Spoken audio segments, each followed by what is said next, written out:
আসসালামু আলাইকুম ভিউয়ার্স। আজ আমি দেখাবো অল্প মশলায় সুস্বাদু বেগুন দিয়ে রুই মাছের কারি।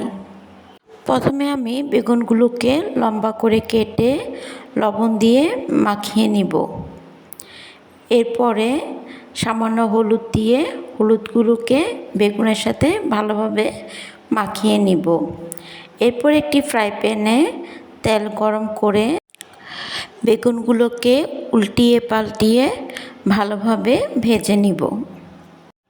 আমার ভিডিও ভালো লাগলে অবশ্যই লাইক, কমেন্ট এবং সাবস্ক্রাইব করে আমার পাশে থাকবেন।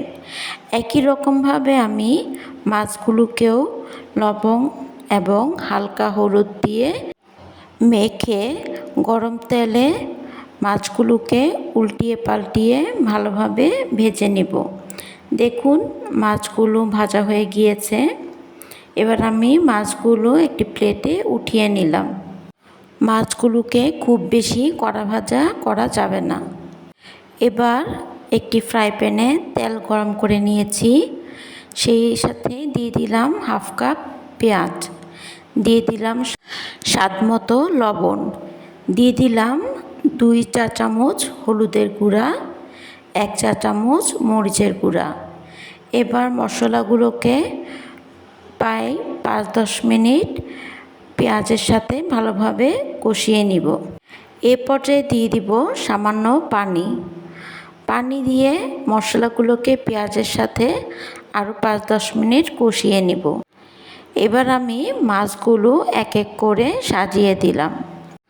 মাছগুলো দেওয়া হয়ে গিয়েছে। এবার আমি একটি ঢাকনা দিয়ে ঢেকে দিব কিছুক্ষণ কষানোর জন্য। কিছুক্ষণ পর মাছগুলোকে উল্টিয়ে পাল্টিয়ে দিতে হবে। মাছগুলো অনেকটাই কষানো হয়েছে। এ পর্যায়ে দিয়ে দিব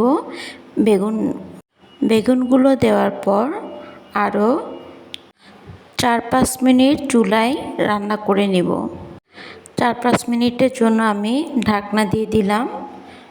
4-5 মিনিট পর ঝোলগুলো শুকিয়ে মাখা মাখা হয়ে আসলে 1 চা চামচ জিরার গুঁড়া দিয়ে দিব। জিরার গুঁড়া দিয়ে 2-3 মিনিট রাখলেই তৈরি হয়ে যাবে মজাদার অসাধারণ বেগুন দিয়ে রুই মাছের কারি।